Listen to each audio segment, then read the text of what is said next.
All right. I have a question for you all in the meantime. For those of you who played Pokemon trading card game on Game Boy Color, yes, I'm going to name it that way. What was, in your experience, the easiest and the most difficult of the gym leaders to face? Because I'm going to save this. I'm going to save my answer for the run. But the one that I felt was the easiest is not the one most people would expect. If you feel inclined, donate and let me know. That'll be the easiest way to see.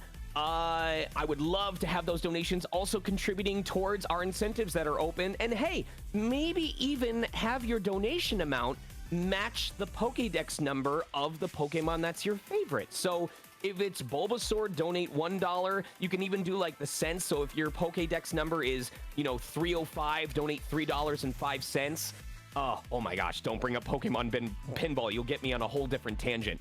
But with that being said, I don't think the hype can get any bigger, but let's see if we can. I believe Toronite is ready. So Toronite, if you're there, buddy, let's get started with this Pokemon trading card game. Any percent glitchless run.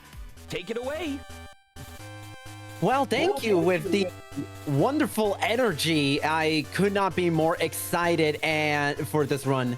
This is a special one because this, for the first time ever, we are having a visual aid / tracker throughout the entire run. It's been something that I've worked on for a couple of months now, and I am so happy to debut this thing for the entire world to see. First time ever it's gonna be shown off. I couldn't be more excited for this. Before we get to the run, we do have a name that we want to give to our player character, and I want to make sure that we give that announcement the proper respect. So, what will our protagonist be named throughout this run? Winning by a $1 difference at 56, it is going to be Spyro, capital S, lowercase Pyro. Fortunately, the Game Boy Color did not know about the existence of lowercase letters back in 1998, so we're gonna have to go all caps. So the run is already ruined. Unfortunately. Well, goodbye, everyone. No, just kidding. Okay, my request for chat going into this run. Do we all remember when we watched Pokemon the first movie? Do you remember being young and sitting in the front row of the theater, and every time a Pokemon showed up on screen, you screamed out the Pokemon name? That's what I want to see from chat during this run. Every time we play a card, if it's a Pokemon you recognize, I want to see you all posting who it is in chat. That's the kind of hype I want throughout this run. I couldn't agree more. So, before we get into the actual runs proper, so this little tracker will have not only this will have a tracker of every single opponent we're going to go through the entire game. It's going to have data on matchups and cards that we're likely going to see. It's going to be Pokemon that we are going to be using throughout the run. As you kind of already can tell, you're going to see the original card art for a lot of these cards. So there's a little bit of a nostalgia factor in this tractor as well. But without further ado, I believe that we are ready to go. So without further ado, I'm gonna count us down at 5, 4, 3, 2, 1, go. So Pokemon TCG is a wonderful, wonderful game back in 1998. For anyone who's never actually don't know how the TCG is played, it's pretty simple. It's a card game version of the RPG. You assemble a team of Pokemon, you attack and try to knock out your opponent's Pokemon, and that's about it. The main objective of winning a TCG game is collecting prize cards, which you can only do by knocking out your opponent's Pokemon. The two main ways we're going to try to win is by either collecting all of the prize cards, typically anywhere from 2 to 6 prize cards, depending on the type of duel it is, or just knocking out all of your opponent's Pokemon before we collect the last prize cards. Because if we knock out all of your opponent's Pokemon before you collect the final prize card, you automatically win. So that is usually the fastest way we want to approach this.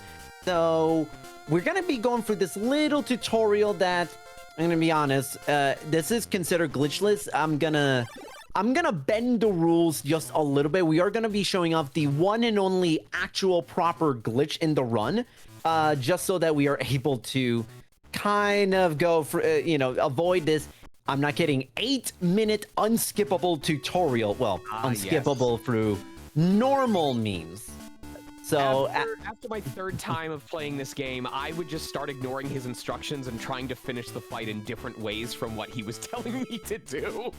So the unfortunate part is, like, during the very beginning of the tutorial, if you even so much as mess up one thing, you have to repeat the entire turn, which loses you quite a bit of time. So we're just not gonna do that. In fact, we are going to so ignore the instructions so much, we are literally just going to, in a second, show off what we call dual escape. And for the purpose of the tutorial, it's essentially the equivalent of, hey, the game has begun. We pick up our cards and we just say, what are you talking about? No, I win. Let's see if we can get this. There, beautiful, perfect first try. All right, and just like that, we have won the tutorial duel. They're kind of just looking at me thinking like, wait, what just happened? Don't worry about it. In real life, you literally just get up and leave the table, you know? Yeah. All right, so I have a sneaking suspicion as to what is the winner of the bid war for the starter deck. So without further ado, can we get an announcement on that? Yes, let me go ahead and check it.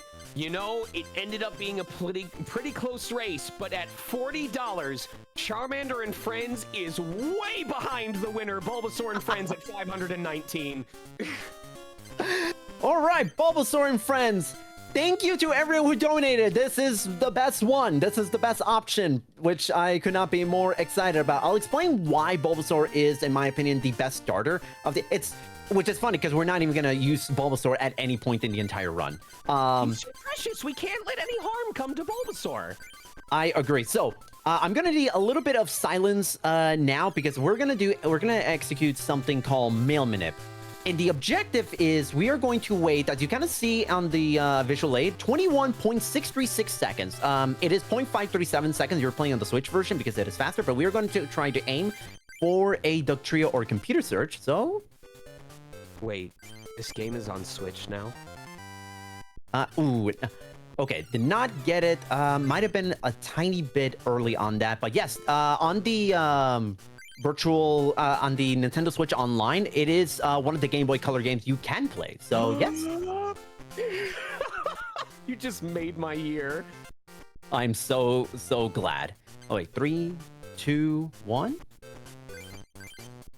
I think I may have hit that one. Beautiful, perfect, comp search. Okay, I'll take a second try, Mail Manip. This is the harder RNG manipulation of version of this trick. There's a much more consistent and much better way, but it doesn't give you the trio or computer search. It gives you a second Hitmonchan, which does have its benefits. It makes the first half of the run a lot more consistent for sure, but getting a computer search or Duck Trio for sure makes most of the run a lot more digestible, especially in endgame when...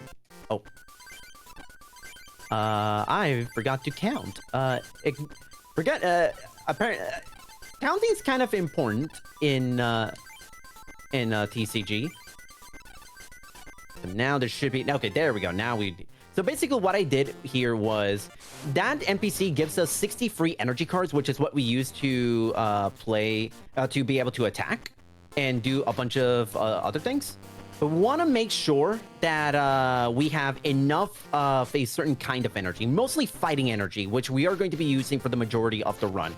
Because we are going to go through our very first example of what the visual aid has to offer. And that is Jessica, the debuted opponent of the debut version of the tracker. So, as you kind of see throughout the entire run, you'll see a bunch of different matchups and numbers attached to those Pokemon next to the opponent icon. Those numbers indicate what is the likelihood of seeing those Pokemon as the very first, the lead Pokemon in the run. In the fight, which actually does play a major role, because the way, as you're kind of seeing, we're kind of just blazing for the menuing, and the speed is just a lot. So part of the reason why I made this tracker is because a lot of times the speed is really, really fast, and it may be a little bit hard to kind of keep up. So that's why I kind of made it in such a way that allows you to kind of see a lot about the game as much as possible with all the different kinds of Pokemon, I'm actually gonna reset because that is a 2 Machops and 1 Rattata is probably gonna end up being a lot. You're gonna see me do a lot of resets in trying to get the optimal fights for the a lot of the optimal fights to try and win as fast as possible. Oh, that is a Doduo. That is not what we are looking for. The way weakness and resistance works is if you hit a Pokemon with something that hits for weakness, it doubles the damage. But if it doesn't, it subtracts it by 30. So we want to avoid anything that can potentially resist Hitmonchan. And Doduo, like, hard walls the Hitmonchan. So we want to try to avoid that kind of matchup. But hopefully Jessica it behaves and we're able to get this one next turn. Okay, yeah, we're good. Yeah, go ahead. Do I have like a minute to describe one of my favorite mechanics that I learned about because of this game? Oh, go ahead, please. So this game was how I learned about the difference between instance-based and predetermined luck-based flips, because the way that coin flips in this game work, at least to my knowledge, is that the next result of a coin flip is predetermined and it doesn't matter who does the coin flip. So for example, if you and your opponent both have a Pokemon that need to flip a coin to determine whether an attack hits, if you flip it and it lands on tails, then it doesn't matter how many times you reset, the next coin flip is going to be tails, which means if you reset the game and then did a different action that doesn't flip a coin, when your opponent goes, if they flip that coin, it's going to be tails 100% of the time. So for those of you who are save scummers, like me at times, it was very easy to figure out how to manipulate the coin flips so that your opponent would miss and you would hit as often as possible. So you are very much on the right track. You kind of basically explained how RNG works a lot in the game. The way it works is that this entire game operates under a global frame rule that is always running and determines practically everything from everyone's opening hands to coin flip results to even booster pack rewards. The only thing, however, is that the RNG is frozen during duels. I am resetting this one because this is not ideal. Going second and 3 versus 1. It's not easy doing this with only 1 Hitmonchan, but it is very much doable. Ooh, perfect. Let's go. This is a little dicey, but it's workable. Yeah, I think I'm gonna be fine. Yeah, so the way it works is everything operates under a global frame rule. However, during duels, it actually is frozen. However, certain actions unfreeze that global frame rule. And typically actions such as flipping a coin or shuffling the deck, that unfreezes the RNG by 1. By 1 frame. So it then re-randomizes everything. But you are correct in the sense of, like, if you flip a coin and then you just save scum, that coin flip, unless you do an action that unfreezes that frame rule, it will always be that coin flip result. So a lot of times, depending on how these duels kind of go, there will be an instance where we will be kind of doing that little funny trick. Ooh, this would have been another turn 1 win for me, but that flying Pikachu is extremely annoying. It's same case with Doduo. That is basically a reset if you see that, especially against Hitmonchan. Ooh, we're gonna try Heart of the Cards for a plus power. There we go. Turn 1 win. Hey. Yes. I'm so glad we got this. I'm so glad we got this turn 1 win, because Jennifer is by far the most annoying fight in this club, in the Lightning Club. I love when you get those fights where they just happen to not have any spare Pokemon and you get to just finish a battle in like 2 turns or less. It's so nice. That is kind of a lot of the objective. Oh no, we are not facing that Zapdos. No, thank you. But yeah, that's what, especially in the early game, that is essentially what I am trying to do, is try to get 1 to 3 turn victories here. Thankfully, with these next couple of fights, they're actually not that bad. So actually, now's a perfect time if there's anything you'd like to read, anything you'd like to announce. Floor is yours. Yeah. We had 2 donations come in. We have a $9 donation from Veriphage that just says, "Meow," and that's my interpretation of what a cat face sounds like. so I hope it came through clearly. They contributed that towards the Bulbasaur and Friends starter deck and also towards the Cat Ears incentive for Cassette Beasts. We also have a $6.70 donation from Captain Kate that says, donating Esper's Pokédex number to get some cat ears in the next run. Esper's Pokédex number being number 677. I would love to see more of those donations. Whatever your favorite Pokemon is, look up its Pokédex number. Feel free to use dollars and cents, and I want to see those donations come in. Even if we had like 10 of you donate, we could probably hit that Cassette Beast incentive, which is less than $40 away from being met. Also, we have a new Bid War incentive open for Cassette Beasts to name Cass. I don't know if Cass is the character or someone else, but we have many options. You can name them Cass, you can name them Lena, you can name them Cat, you can name them Trans Rights, you can name them Trains Rights, or you can name them Scala. All of those options are open, and your donation can help select one of those names right now. Please get them in. I'd love to have more to read during this run. I couldn't agree with you more. Okay, so I was perusing for chat for just a quick second while I had to wait for this EV to let me attack. Thank you very much, Brandon. Thank you. So let's go. I'm here to dispel a long-standing myth about coin flip manipulation in this game. What, a second computer search? Oh, this is so good. Having a second computer search in a run, especially at this point, is unbelievably rare. We are living the good life right now. I'm here to unfortunately dispel a rumor or long-standing belief in coin flip manipulation in this game. There is no visual cue that you can, or frame that you can hit while the coin is being like tossed around to figure out and always get the result that you want. That is one of those like schoolyard myths that everyone has kind of seems to believe, but it's actually not the case.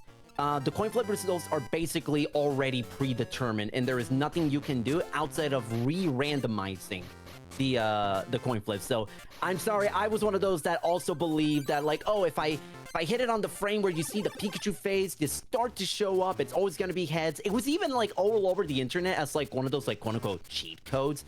Unfortunately, that is actually incorrect. It was never the case. It was just something that people just believed would be the case, and I really hate to be the bearer of bad news. Toro, you just didn't believe hard enough. That's your fault. You know what? This is a card game, and I love Yu-Gi-Oh, but apparently I did not believe in the heart of the cards. Did you even do do it it on the coin long motorcycle? enough? Are you trying? Yeah, you know, you bring up a fantastic point. I don't know. I'm starting to doubt myself at whether or not I'm believing hard enough. I think I am, but I guess there's always more room to believe. That's the difference. You don't say I think, you say I know. I know I am. All right, Chris, come on, give me... Oh, beautiful. Okay. That was a bit of a dicey start. 3 versus 1 is not optimal, but there were 2 Pokemon that could be taken out in 1 hit. So, not overly concerned about that, so we are going to be fine. Now, here comes one specific fight that has dread. Here comes the one instance in this entire run we are going to have multiple Pokemon of different types. So, Amanda, for even top-level runners, is the biggest run killer in the early game, and it's not even close. Amanda is, as you can see in the tracker, she's a member of the Water Club. Her ace is Scyther and has a bunch of Jigglypuffs, and okay, she has 1 Poliwag. So the problem now is Scyther resists fighting, and we want to try to... okay, resetting that. Scyther resists fighting, so it walls Hitmonchan. So we bring in Charmander. But Poliwag can beat, potentially, Charmander, so we bring in Hitmonchan. So it becomes a really interesting cat and mouse game with seeing, like, okay, who's drawing first blood with the optimal matchup. Okay, this is a little bit dicey. Ooh, this actually might work out. Because now I have Item Finder, which lets me bring back that discard. Oh, that's not actually what I want. I was hoping for not that Jigglypuff, but it's still relatively fine. Now the question will be, do I... That almost star could be my saving grace. Just depends on what this oak gives me. Fire energy? Oh, that is really unfortunate. Actually, that's really, really unfortunate. Where are my fire energies? Oh wait, no, hold on. At least I might as well get the tiniest bit of chip damage. Or actually, I could try and do something wacky. I could try to... I have a Gust of Wind, which means I can bring out that Omonite in a couple of turns, or even Jigglypuff. The question will be, will I have the opportunity to... Well, of course, now the... Wait, no, I can actually win right now. That Jigglypuff, right. Plus power. A lot of mental mapping done with this run. Amanda is so annoying. There is visual cues when you restart the game that we've been able to discover. Or not, I say we, but it's been mostly the work of Pinecode606, who's one of the best runners to have ever graced this game, in trying to figure out the optimal frames to fight Amanda to avoid this that sort of disaster. But we got through it relatively unscathed. It could have easily been a fight that lasted us like 3-4 minutes. So anything below that in a marathon setting, I'll be, you know what, I'm counting my blessings right there. And how quick you've been moving between these clubs. I'm just imagining this kid like hustling between entire buildings, like running up to people saying, duel me. And like they take out a card, he slaps it out of their hand and then asks for the booster pack. The funny thing is with some of these clubs, it's literally, we're making return trips to some of the club with a different deck and everything. So they're going to be thinking like, wait a minute, didn't I just see you like 45 seconds ago? What happened? This is Alt Universe Professor Oak, and you can't convince me of otherwise. Oh yeah, I legit thought that when I first played this game, I was like, oh my god, why is Professor Oak in here? Me being like, you know, the dumb 4-year-old when I first picked up this game. Okay, so here's a really, really fun fact about Gene. Actually is the first boss of the game, by the way. I'm going to give you you actually somehow built up the trio. That's very rare. To those of you, I know that the music is hard to hear, but please go check out the soundtrack to this game sometime. The Game Boy had 4 sound channels: Music 1, Music 2, I forget what the third channel was, and the sound channel. And that's why when you had a lot of sound effects playing simultaneously, the music would often cut out, because it would usually share a sound channel with one of the other the sound effects. But like the ability for these composers to come up with the tracks on this game using 4 sound channels is so cool. And especially when we get to the Grandmaster theme, if you're able to hear it, one of my favorite tracks in video games of all time. I'll tell you what, for the next boss fight, I'm gonna take like the first like 30 seconds and of the fight and just be silent so that everyone can appreciate it, because I agree, the music in this game is unbelievably good. We actually didn't get to talk about like the really funny quirk. And I'll say quirk lightheartedly, but very annoyingly. The AI with the bosses cheat. And I'm not talking about like, oh my goodness, like they're bringing out like all these cards at the perfect time and just extending the duel. They do that. But there is one specific programming quirk about them that is super hard cheating. And I feel like I should be given auto wins every single time out. So you kind of see, so you're seeing that like, hey, I have 2 elected bosses, but sometimes, you know, we can only draw 1. So, and that's okay. Sometimes you shuffle a deck full of cards and you can only get 1. Oh, I'm resetting this. Wow, the AI is having a real great time with evolving in the last couple of fights. But the AI, with the bosses, they are always, and I mean always, programmed to have at least 2 basic Pokemon in their opening hand. It does not matter what they shuffle or how they shuffle, it will always be like that. So you can never beat any of the gym leaders on turn 1. It is impossible. At most, you can take some of them in turn 2, but that is exceedingly rare. But it is possible. Do we happen to have time for some of these donations coming in? Oh, absolutely. Actually, I was just about to say that because we're about to go through the easiest fight in the game coming up, which means it's not going to go very smoothly, so there will be time. So, floor is yours. Okay, well, I'm loving these comments coming in. Psycho Volpes donated $67.67, saying 4 is a good number. Thank you for that generous contribution. That went towards the Unjammer Lammy Parappa Showcase and also towards Cassette Beast naming cast. Let me see what that initial lead is going to. Let's refresh there.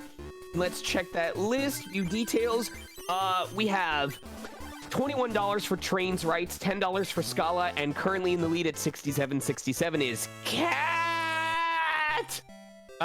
Loving that. Barakiel donates $10 and once again makes me make the noise for the cat face, which is. I think I'm gonna work on that.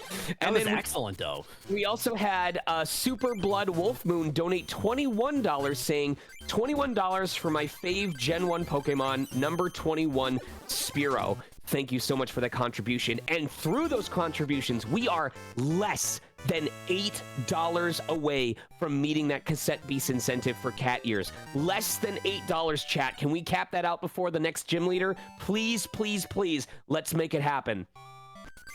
Speaking of the gym leaders, here it comes. The next one. Already. Amy is so cool. I love Amy's design. Go ahead, go ahead. Yeah, okay. I'm gonna be quiet for like 10-15 seconds just so you all can hear the music. It is just absolutely wonderful.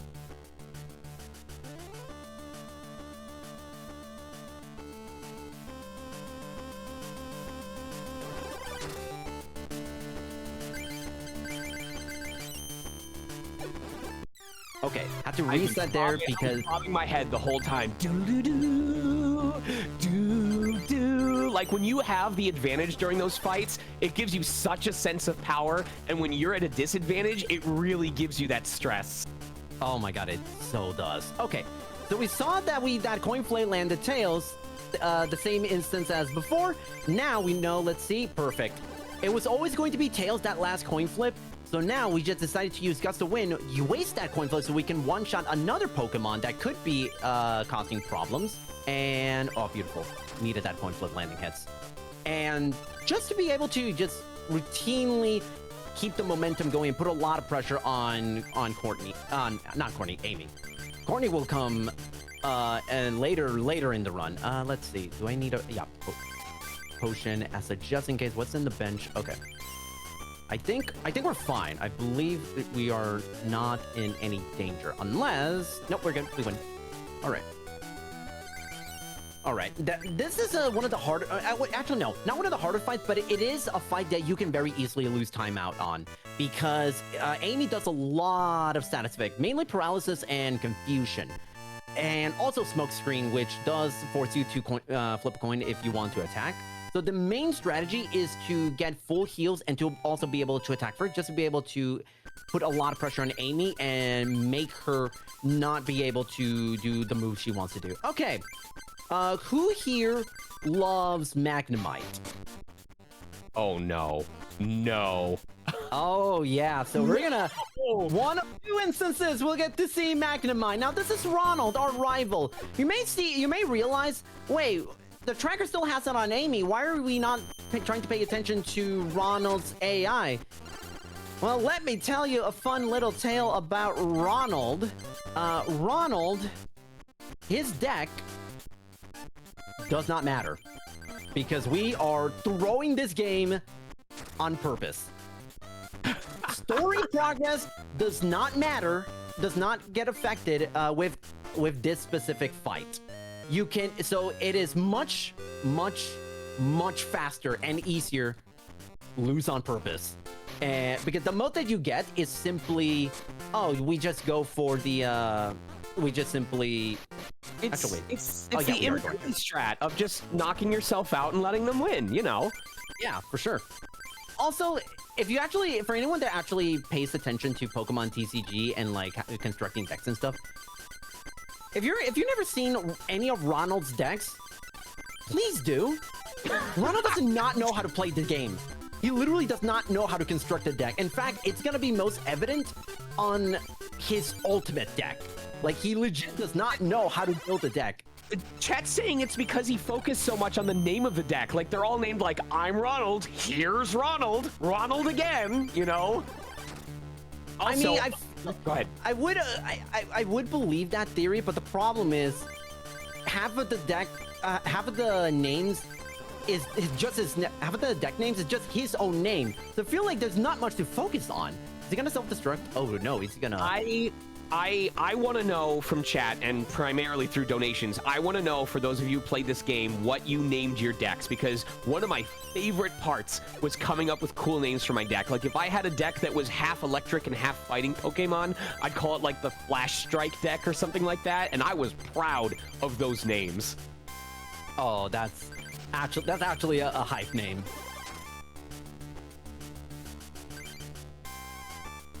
By the way, if I can jump in real quick, thanks to a $30 donation from Mad Mega X381. There was no comment. Thank you so much for that donation, Mad Mega. But thanks to it, we have hit the incentive for Cassette Beast to add the cat ears. Thank you so much. Just want to remind everyone, we do have another incentive open. We have the Unjammer Lammy Parappa Showcase that is at $107 out of $350. Can we hit that one before the end of this run? I would love to see it happen. Keep those donations coming in. Donate for your favorite deck name. Donate for your favorite Pokédex number. Let your voice be heard. This is the time to do it.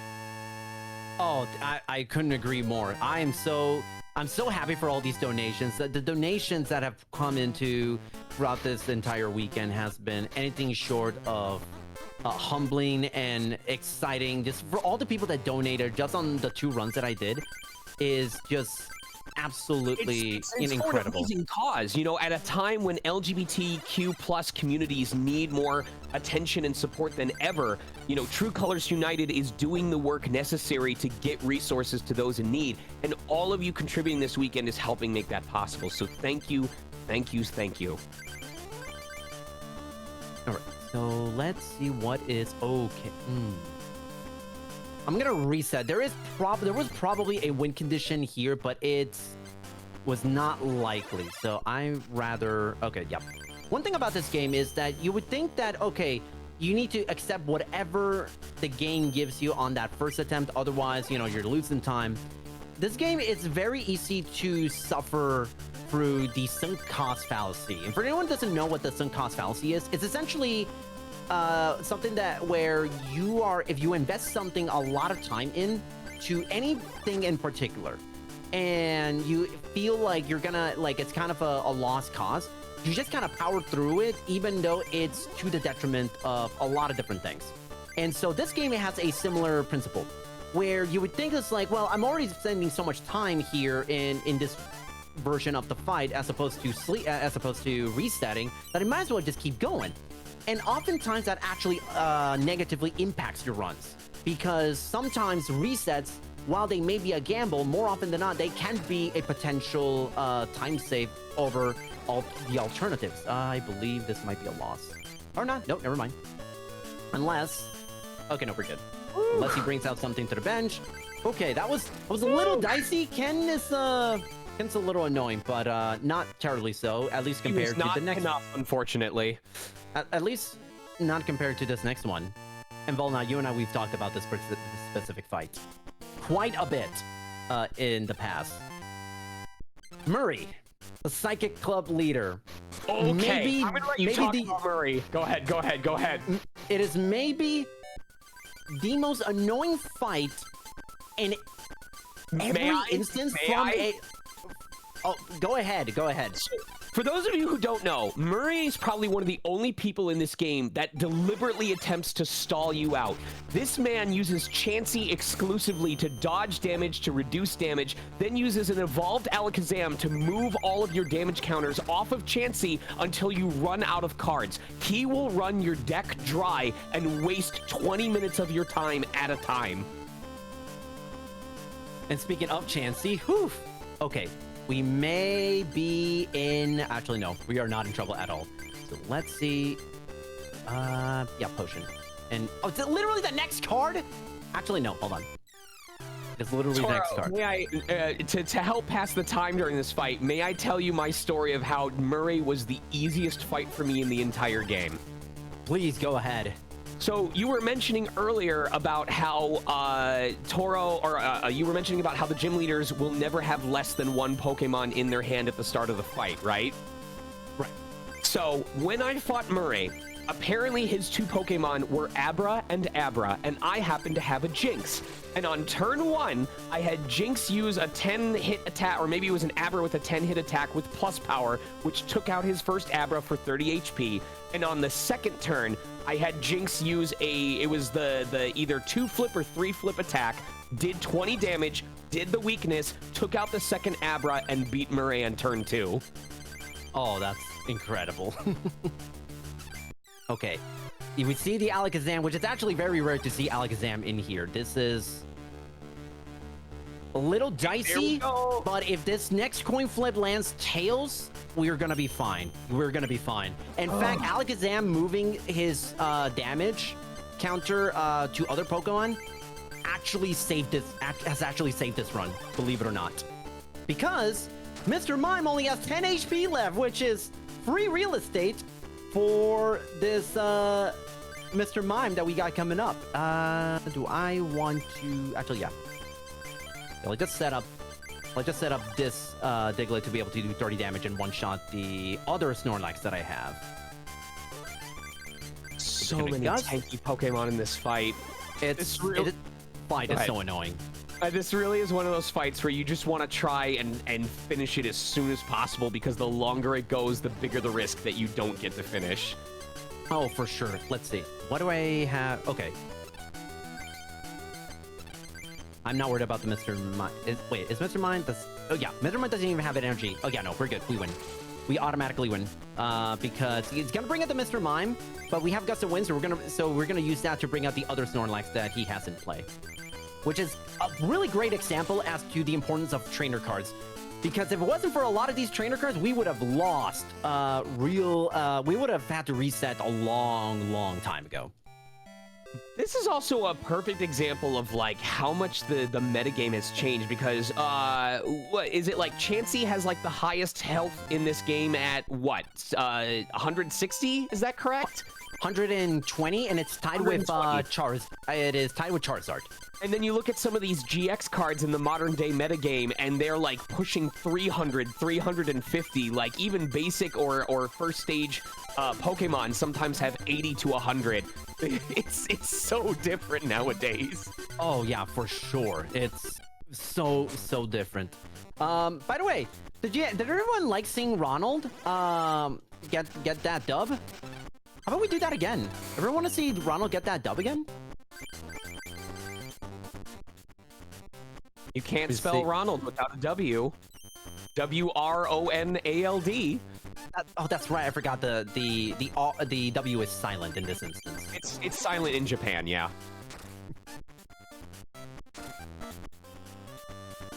There we go. And we have beaten Ronald. So we have beaten the Ronald challenge, which is loose on purpose. All right, so we beat Murray, which actually is perfect because now we are given this free promotional Mewtwo card, which, gotta be honest, in terms of how it looks on the Game Boy Color, I actually prefer the original art on that Mewtwo. As you kind of see in the lower left-hand corner, that's the actual original version in terms of the card art, which I much prefer. And there were cards in this game that were exclusive to this game, right? They were called like digital-only cards or virtual cards or something like that? There were a couple of cards. So this game actually has a couple of cards that are exclusive to the game, and they've never been printed in real life. For the main reason being is that, do I want to reset? I'm gonna use this Pokeball, even though we don't have any other. Never mind. I'm resetting. Oh wait, no. Actually, this is perfect. Because Mewtwo has the ability where if there are energy cards on the discard pile, you can pick up 2 of them and immediately attach it to Mewtwo. And oh boy, I was gonna reset what was gonna be a really fast guaranteed victory because I completely forgot what the properties of Item Finder. Item Finder is not a card that you typically have in the Bulbasaur deck or you pull, but for this specific fight, Item Finder is one of the holy grail cards. So basically the way you want to approach this fight, and if you want to go for Mewtwo, is you get Mewtwo and then you either get Professor Oak, Computer Search, or Item Finder. Those are the 2 common cards. Those are the 3 most common cards that discard cards into from your hand, which means it gives us the opportunity to attack on turn 2 instead, as opposed to typical turn 3. Toro, in your opinion, what is the best booster pack design in the game? I love the evolution one, honestly. Evolution. By the way, I hope my thank goal. you to everyone who met the incentive. We are going to see Imakuni. The Imakuni fight has officially begun. If you are a completionist, you will hear this man's battle theme more often than any other theme in the game, whether you like it or not. Yup, and are you kidding me? We're 3-turning this? We're 1v1 3-turning this? Wow. That was it. You're about to find out why you will battle this man every chance you get. Oh my goodness, that was actually it. I was hoping to try to get the specific card that he would play. He had a signature card, and that is really a trainer card that just confuses your own Pokemon. Yes, Blaze.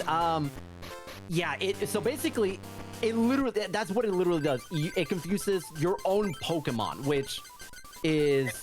I know you all are probably thinking, oh, does it like increase their attack power or it confuses them, but it like heals all of their damage?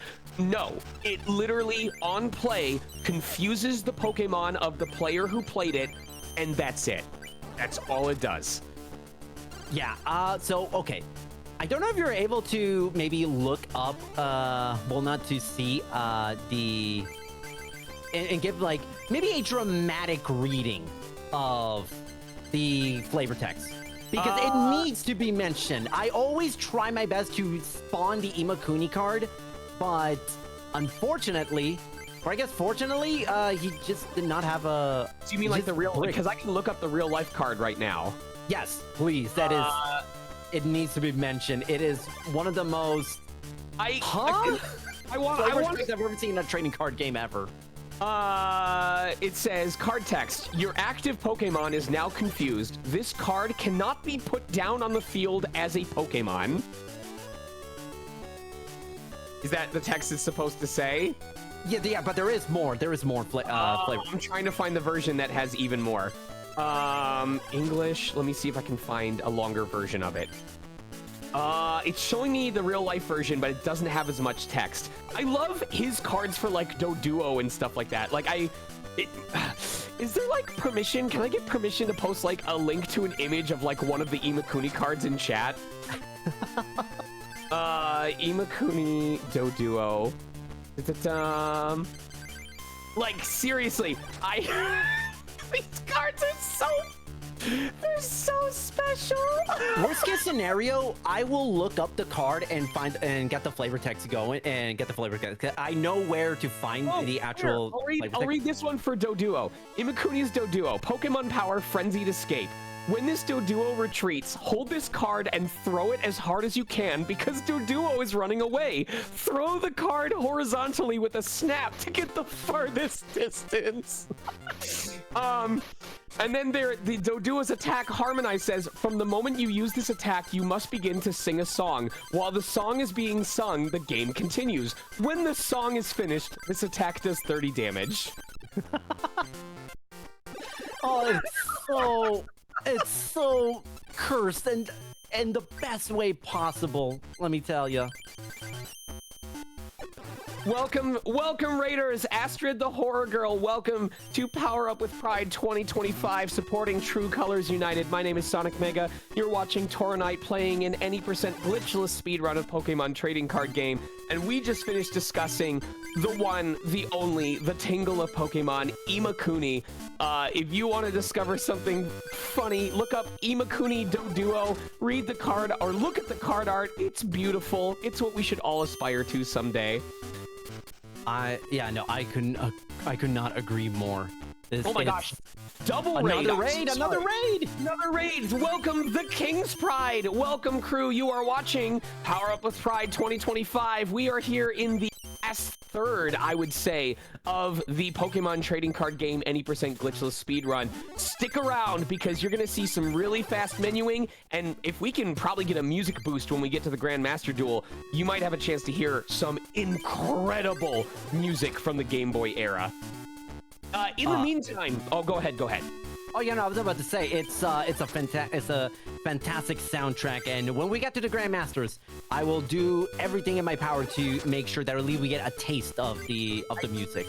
I heard from backstage, they said if you just give them a heads up before you do it, they can crank the sound up so that everyone can hear. Also, someone in chat posted that text for the Imakuni card if you want me to read it. Yes, that is the one. Okay, I just think Yadaran, you're the MVP. Yadaran, a fellow runner of TCG who does a lot of really interesting runs in terms of unique categories. Go ahead. For those who may not have access to chat, Imakuni's trainer card says, your active Pokemon is now confused. Imakuni wants you to play him as a basic Pokemon, but you can't. A mysterious creature not listed in the Pokédex. He asks kids around the world, who's cuter, Pikachu or me? Absolutely brilliant. Almost Shakespearean. For those of you who just joined us via the raids, please consider donating to this wonderful cause supporting True Colors United. You can type !donate in chat or !charity to learn more about the organization. We have some cool things that you can contribute towards. We have a bid war open right now to choose the name of our main character Cass in the game that is being speedrun after this, which is Cassette Beasts. We also have a incentive open to unlock the Parappa Showcase in Unjammer Lamy. That is currently at about $107 out of $350. I think it would be amazing if we could hit that incentive before the end of this run. So please consider, or at least spread the word, and thank you for attending and showing your support. Yeah, seriously, thank you everyone who have donated, shown up, spread the word, watched even a second of this run. I couldn't be more happy with how this run and how this marathon has gone by. We're actually at the very final boss fight before the end game. Believe it or not, we've been cruising through some of these fights for sure. The hype is real. I'm telling you, when everyone's engaged, when everyone's locked in, the run just goes faster. Oh yeah, I couldn't agree with you more. Let's see. Yep, Execute's kind of an annoying Pokemon to start. I'm just hoping that... Oh, beautiful. Never mind. It's not annoying at all. Goodbye, Execute. Bye-bye. And here, and now comes another one. You know what? I had that coming. So let's see. This is incredible. Nikki has at least $12,000 worth of eggs in this deck right now. Oh, that's true. That's true. She's been saving them up since 1998, so you know, a great long-term investment. No, we're hurting a Bulbasaur. Oh, unfortunately, I'm sorry, Bulbasaur. I love you. You were my favorite of Ash's Kanto starters. I am real sorry. Actually, no. I loved all of them. No one show my partner this run, or she's going to find you and block you on social media. All right, we have now entered officially the end game, and you see that the tracker the visual line looks a little bit differently. That's because all these fights from here on out are very, very different. Yes, so here we go. Yeah. First things first, let's see what our water count is. 1 in 3, that's actually not good. Do we have Articuno? Yeah, do you know what? We're risking it. I'm fine with 1 seal because there's 3 dugongs. Three dugongs. It's not ideal. I would have preferred at least like 3 and 3, but I can work with this. And we have the only thing we have. I'm gonna have to really increase our drawing power to make sure that this this gamble pays off. Chat, I need you to manifest. If you can see on that screen, I need you to manifest for us not to have to deal with legendary Moltres, because if that thing shows up, it is a huge time loss. If you're reading that text saying it draws randomly 1 to 4, and you cannot, I don't think you can skip that animation, can you? No, you can. Yeah, it does skip the animation for sure. Oh my god, first try. Opening hand, beautiful. Come on, if we go first that, okay. Oh, but that's Growlithe. That's actually fine. That's actually fine. That gives us a couple of turns to set up. That is, yeah, no, that could not have gone any better. That could not have gone any better for its opening hand. And we just gotta hope she does not use any of the energy removals from the start. Okay, good. All right. Oh, that music! Oh, this music! All right, okay, I think we are safe for at least a couple of seconds, so I'm happy for the music to be boosted a little bit if it's still doable. Yes.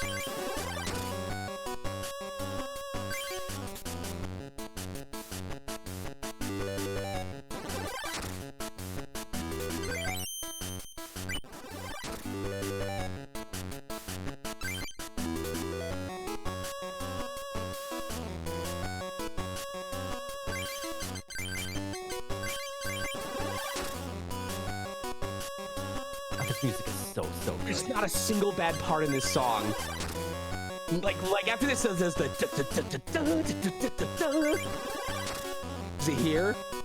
Yeah, right there. And unfortunately, I'm gonna have to cut it short because we just want to do. Don't worry, we still have 4 fights. Trust me. The next 2 fights could very well bring that part of the music going. If that should be our goal. That should be our goal, is to not reach that part of the song. It should, but we are good in terms of our pace with reaching the estimate. This is gonna be our last deck edit because from here on out, we're gonna go all in on the trio. Now, this is the fight. This one may end up requiring a couple of resets if that legendary Zapdos appears turn 1 a decent number of times. And I'm hoping, okay, there's 3 on the bench. I'm hoping that means, never mind. It's not a reset yet. It depends on what that Professor O gives us. If Professor O gives us the trio or a way to get the trio, then I am fine. What a wild card legendary Zapdos was in this game. Oh, it's absurd just how strong that card is. What is it? It's when you play it, it does 30 damage randomly to any Pokemon besides itself, including could be your own, and then its primary attack does 70 damage to a random Pokemon besides itself, which could include your own. Exactly. Yeah, no, this thing can...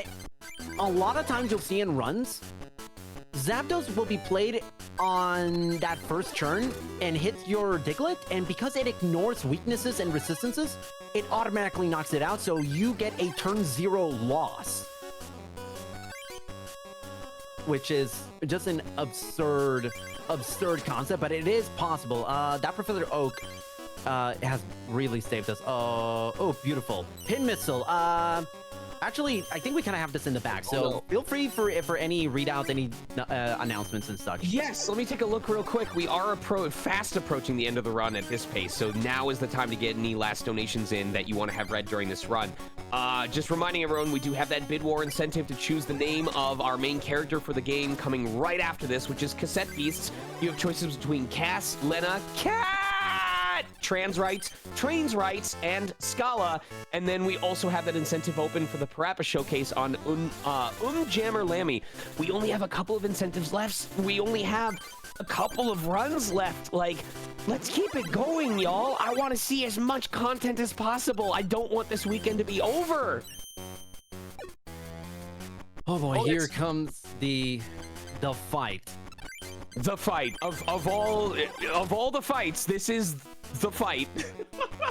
Oh my god, I've been dreading this. I'm dreading it so much because that I forgot to move the tracker. Oh, this. Come on, give me something. Give me something next turn. No, we're resetting. Someone okay, from Jack. Oh, go ahead. Go ahead. Oh, I was to say, Jack is by far the worst fight in the game for a myriad of reasons that I will explain. But I'll let you go ahead with what you were gonna say. Well, just touching base before we move on from the previous Grandmaster, someone in chat said, if I remember right, Zapdos is used in the speedrun for the sequel, which disheartens me because it reminds me that Pokemon TCG on Game Boy Color got a sequel, and it never got localized. And that breaks my heart. Yeah, it is a darn shame that it never got localized, and some of us in the speedrun community were like having a lot of copium in the sense that, hey, what if this opens the door for TCG2 to be localized? It never did. Ah, that's really unfortunate. Yeah, that's real. I needed that coin flip to land heads. All right, I hope you're sitting down and you're comfy, because this one's gonna take a hot minute. This is not... Yeah, going second with no way to get the trio. That's a reset. Jack has every single horrible quality in an opponent for the speedrun of this game. Got tanky Pokemon like Chansey. Got Pokemon that can inflict status like Lapras. It got Pokemon that can do a lot of heavy damage like Articuno, both versions of Articuno, and Dugong. Ah, beautiful. Okay.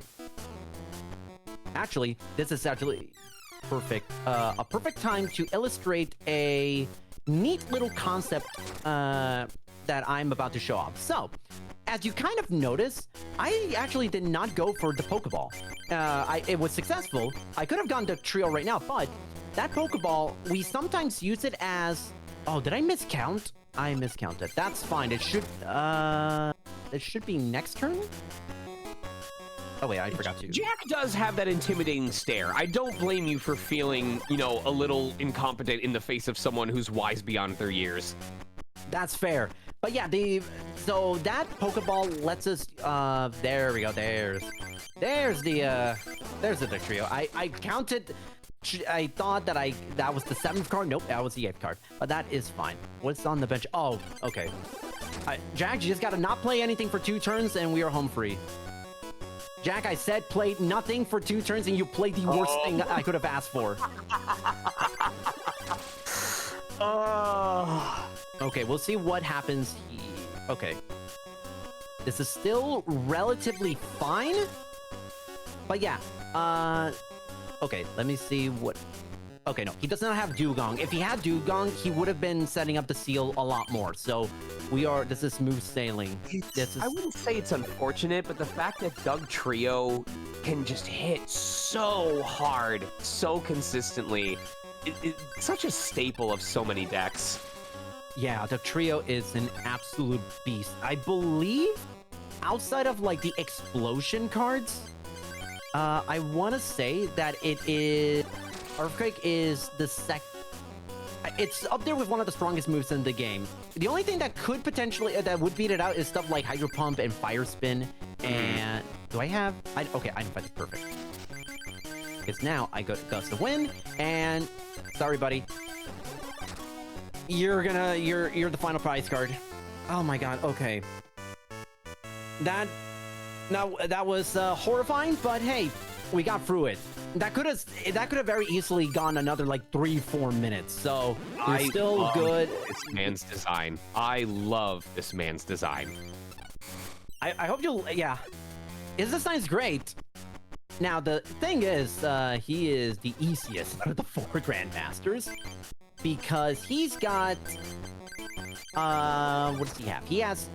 His signature card is Dragonite. Which isn't really all that impressive, unfortunately. Also, congratulations on their successful transition to Jessica. I approve. I support. Oh my god, did I... Oh, wow. Did I miss that? Wow! You know what? Happy little accident. Happy little accident. We're fighting Jessica, the first fight of the game. Congratulations on the transition. Record time. That transaction lasted 50. It took 50 minutes. So congratulations. Oh, that is something I'm going to go back into the drawing room and fix. That is a real funny thing to encounter. Trans rights. Trans rights. Grandmaster rights. Yep. For sure. All right. Please let this not be also there be a typo.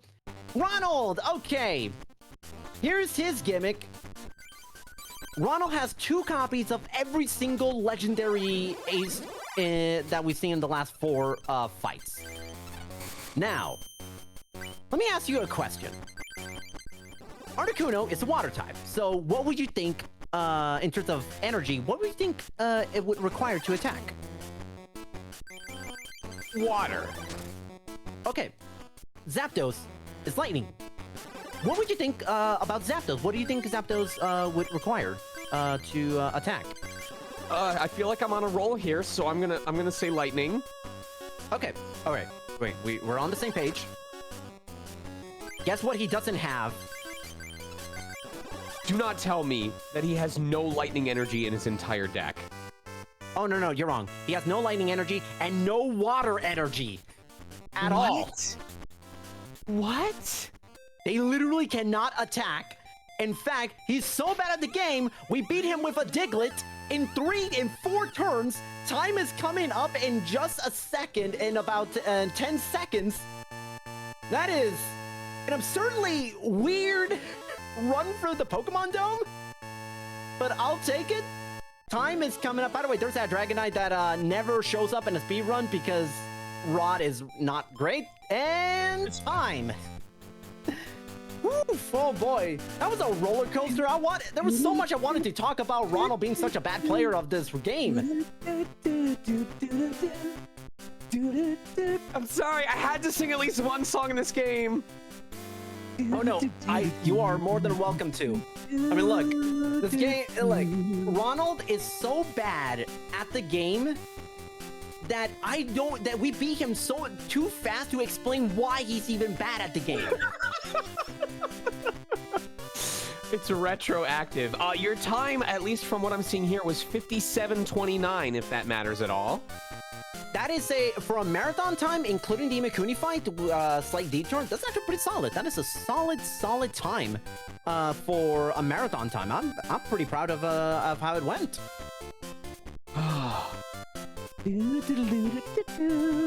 It's such a great song.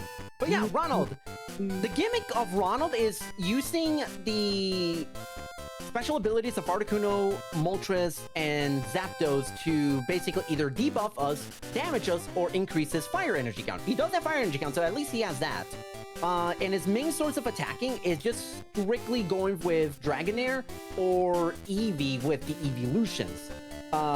Thankfully, there were evolution cards, as in Vaporeon and Jolteon, that don't require water and lightning energy to attack. Otherwise, you have to not only seriously doubt Ronald's abilities, but also doubt the Grandmaster's abilities, because how do you lose to a deck that has no water and lightning energy when it was designed to have them? Is it possible that he wasn't intending to use the cards for their main abilities, but for their play abilities, like for the paralyzation from Articuno and the random damage from Zapdos? Like, is there info on his deck that suggests he just used them for their sub effects, or was it an oversight, do you think? I would say it's probably designed in order to just take advantage of those moves, because he does have cards such as Scuba that allows him to take those cards if he plays on the bench and replay them. But it's still kind of a waste, because you can, like, if you really want to do something like paralysis or passive damage, there's a lot of better ways you can do that than have the strongest cards in the game. And by the way, Zapdos, in terms of the overall speedrun, is the strongest card in the game. It's not even close. We have like a new game plus, like round 2 type of category. The category is literally just use that Zapdos and you win. It's literally that. Someone in chat says, I mean, you got as far as basically he brought very cool ice and lightning guns, but forgot to actually bring ice and lightning bullets. But someone else in chat says, I now need fan art of Rod post-transition as a super cool trans lesbian. I 100% co-sign on this. I love it. You know what? Gotta look on the positive side of things to that little typo. I think we have introduced a new fan favorite in the Pokemon TCG community. Congratulations on your world debut, Jessica the Grandmaster. We love you. We support you. Slay. 100%. All right, that is the game. Yeah. Any shout outs? Anything else you want to toss? Hey, go ahead. Oh yeah, so for anyone that has, first of all, I want to thank Power Overpride with giving me the opportunity to not only run this game, but also run Spyro Reignited Trilogy less than 24 hours ago at 1 in the morning. It was a fantastic time. Thank you to everyone who's tuned in, who chatted, who spread the word, who donated, not just for the incentives and bit wars related to my runs, but to all the different runs throughout this marathon for such a wonderful, wonderful cause. I said it at the start on the Spyro run. This is actually my first Pride Month as an openly out bisexual man, and I couldn't be more happy with how my life has gone and being a part of such a just an absolutely wonderful, wonderful community. And want to shout out the Pokemon TCG community, who has been nothing but supportive in my learning of this game for the last couple of years, and to be able to showcase this in so many different marathons and events. I'm so happy that we've finally debuted this this tracker that I think a lot of people really liked it, and I'm very, very proud of how it has gone. And so yeah, for anyone that wants to see me run either this game or Spyro or a number of other different games like Mario Golf for the Game Boy Color or Ghostland Yard, same name as you kind of see for my Twitch, Toronite. Doing a number of different things. Right now, I'm kind of in the middle of this grind for Spyro 1, the original PlayStation 1 game. I've been having a lot of fun with it, and I will definitely be back with Pokemon TCG because I got some runs planned for it coming up, so I'll definitely be back to get into this. Hopefully, maybe get another PB, which I've been sorely lacking in the last, like, several months or so. Right. Chat, if we can get one more round of applause for Toronite and that incredible run of Pokemon trading card game. I am over the moon at the fact that I got to host for that, and I am so appreciative. For those of you who are just tuning in, welcome. This is Power Up with Pride 2025, running all this weekend. If you happen to tune in right at the end of this run, or if you missed any other runs in this marathon so far, you can find them uploaded after the marathon or on our YouTube channel. You can type, I believe, !YouTube to have access to that. You can also stay up to date on this event and any future events by following us on Blue Sky or Mastodon, kind.social, or by joining our Discord. Do we have a command for !Discord? We do. We also have !Blue Sky, !kind.social. Please try all of them out. Make sure that they work for us. We'd really appreciate it. Links to all of them can be found in the panels below the stream, or by even using !social in chat, as Scala Kitty so kindly did. Once again, my name is Sonic Mega. I'm host for one more game tonight, and then my shift will be done with you all. But I hope I've helped to bring the energy up for a little bit, because we're jumping from the classics to something a little bit more modern. We have Cassette Beasts coming up. Any percent seated run by Alice Rujasu, lasting about 50 nice minutes. It's a little bit of a steamroller, so please take a bio break if you need to take one. Grab some snacks if you are feeling hungry after witnessing everything that just happened during that incredible TCG run. I'm gonna give myself about, I'd say, 15-30 seconds to catch my breath, take a drink of water. I will be right back to remind you all of that open, and we'll see if we can roll right into some Cassette Beasts. Stay tuned.